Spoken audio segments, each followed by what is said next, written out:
Hi అండి, అందరికీ good morning. ఈరోజు నేను చేసే రెసిపీ ఏంటంటే గుంత పొంగనాలు విత్ పల్లి చట్నీ అండి. నేను చేసే ప్రాసెస్ చూడండి. ఫస్ట్ పల్లీలు వేయించుకోవాలి.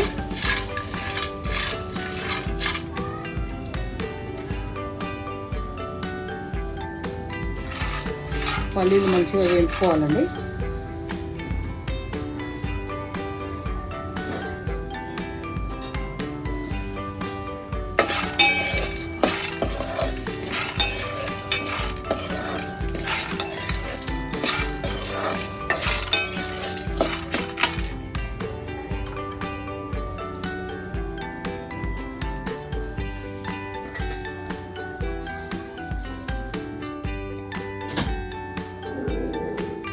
పల్లీలు మనం ఎన్నైతే తీసుకున్నామో దాంతో ఈక్వల్ కాకుండా కొంచెం తక్కువ మనం పుట్నాలు తీసుకోవాలి. పుట్నాలు ఈ పల్లీలు కాంబినేషన్ ఈ రెండు మంచిగా ఫ్రై కావాలి. ఈ రెండు ఫ్రై అయితేనే మంచి టేస్ట్ వస్తుంది చట్నీ.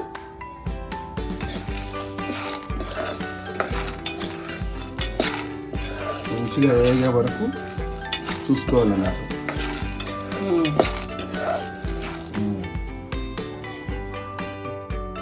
చూడండి, ఫ్రై అయిపోయినాయి.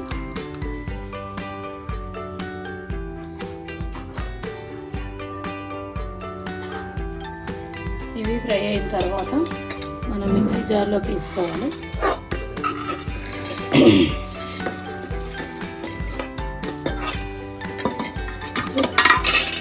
మిక్సీ జార్లోకి వేసుకున్న తర్వాత కొంచెం చింతపండు వేసుకోవాలి.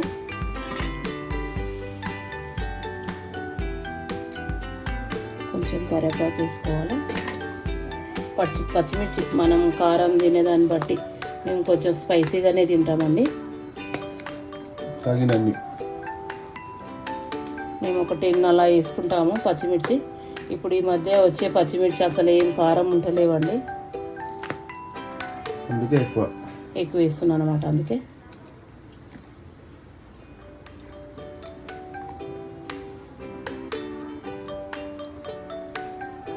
దానికి కావాల్సినంత సాల్ట్ వేసుకోవాలి. ఇప్పుడే పల్లీలు, పుట్నాలు, కొంచెం కరివేపాకు, పచ్చిమిర్చి, సాల్ట్, కొంచెం వాటర్ వేసుకొని మనం గ్రైండ్ చేసుకుందాం.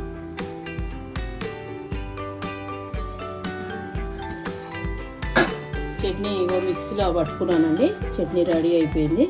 ఇప్పుడు మనం పోపు పెట్టుకొని చట్నీలు వేసుకుందాం. కొంచెం ఆయిల్ పోసుకొని జీలకర్ర, ఆవాలు వేసుకొని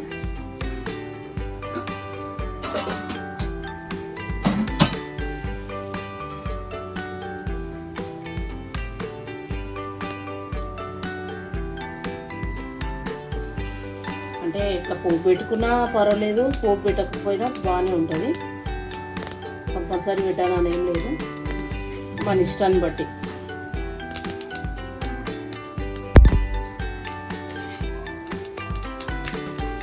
ఇందులో ఏం వేస్తాం? ఇందులో జీలకర్ర, ఆవాలు, అంతే, ఇంకేం లేదు. కొంచెం ఫ్రై అయిన తర్వాత కొంచెం కరివేపాకు వేసుకుంటున్నాం. కడిగి కట్ చేసుకొని కరివేపాకు వేసుకోవాలి. కొంచెం ఆయిల్ కొద్దిసేపున్న తర్వాత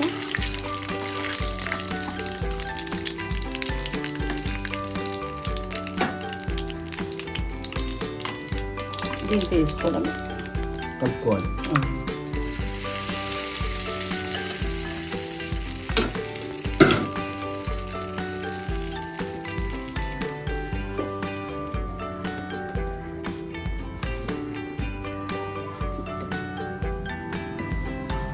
చట్నీ రెడీ అయిపోయిందండి.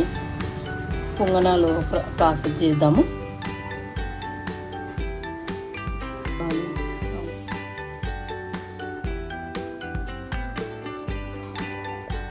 ఇది దోశపిండి అండి.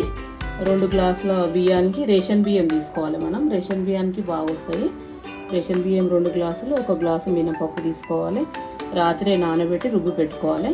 మంచిగా పొంగుతుంది. పొంగింది ఇది. పొంగిన తర్వాత కొంచెం సాల్ట్ వేసుకొని కరివేపాకు, ఆనియన్స్, పచ్చిమిర్చి వేసి కలుపుకోవాలి. ఇలా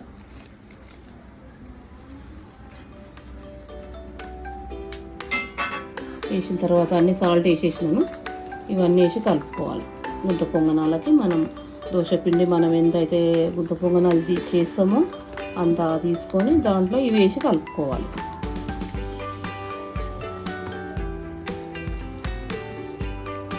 గుంత పొంగనాలకి పల్లి చట్నీ చాలా సూపర్ ఉంటుందండి.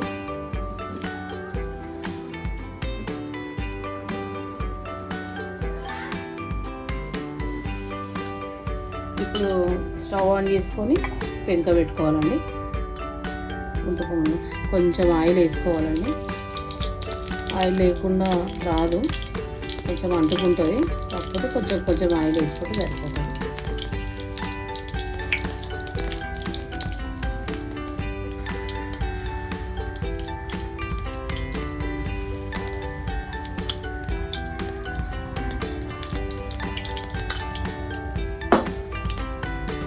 స్పూన్తో నిండా కాకుండా కొంచెం తక్కువనే వేసుకోవాలండి.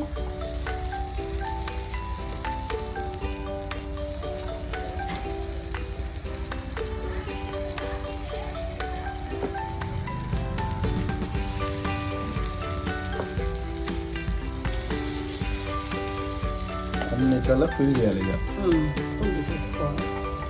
మనం ఇడ్లీ ఏమో డైరెక్ట్ ఆయిల్ లేకుండా ఇడ్లీ పాత్రలో పెట్టేసుకుంటాము, అది ఆవిరి కుడుకుతాయి. ఇవేమో ఆయిల్ వేసుకోవాలి, ఇంకా ఇట్లా ఉడికిపోతాయి, ఆయిల్ తోటి ఫ్రై అయిపోతాయి. ఇక కానీ ఇది డిఫరెంట్ టేస్ట్ అండి. ఇది దోశలు డిఫరెంట్ టేస్ట్, గుంత పొంగనాలు డిఫరెంట్ టేస్ట్. ఇట్లా వేసుకున్న తర్వాత మనం మూత పెట్టేసుకోవాలి. 5 నిమిషాలు అందరికి ఇంకా ఎండొచ్చండి, చూద్దాం. ఒకసారి తిప్పేసుకుందాం వీటిని. మంచి కుక్ అయినాయండి.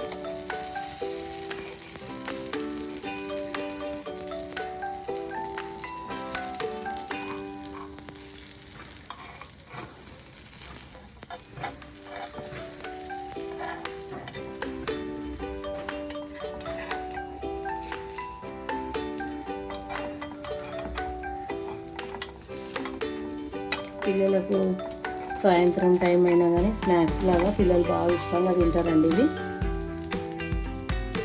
మళ్ళీ కొద్దిసేపు ఒక 2 మినిట్స్ మూత పెట్టేసుకుని అయిపోతుంది. అయిపోయిందండి, గుంత పొంగనాలు రెడీ. వేడిగా పిల్లలు ఈ పల్లి చట్నీతోని మంచిగా తింటారండి.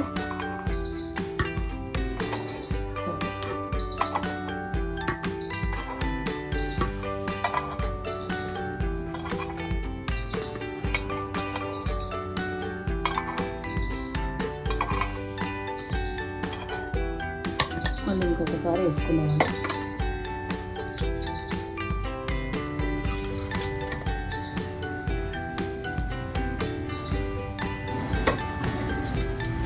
మళ్ళీ సేమ్ ఇప్పట్లాగానే కొంచెం ఆయిల్ వేసుకుంటూ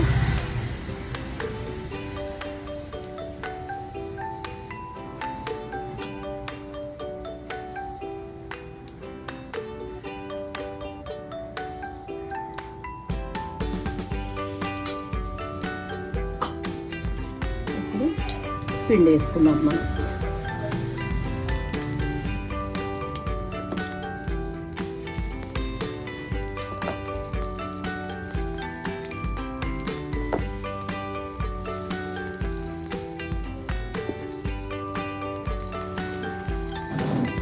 చూస్తుంటేనే తినేయాలనిపిస్తుందండి.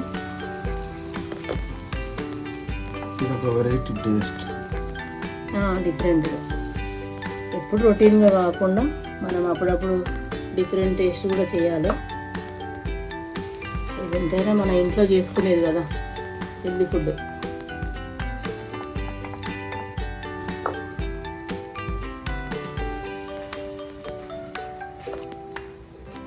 ఇప్పుడు మూత పెట్టేసుకుందాం. ఒక 5 మినిట్స్లో రెడీ అయిపోతుంది.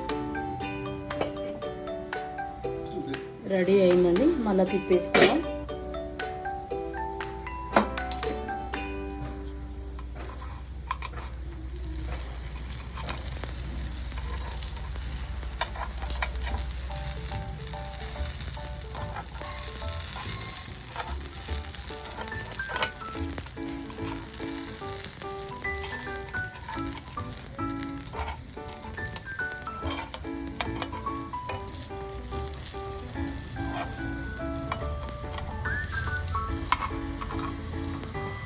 మళ్ళీ కొద్దిసేపు మూత పెట్టేసుకుందాం.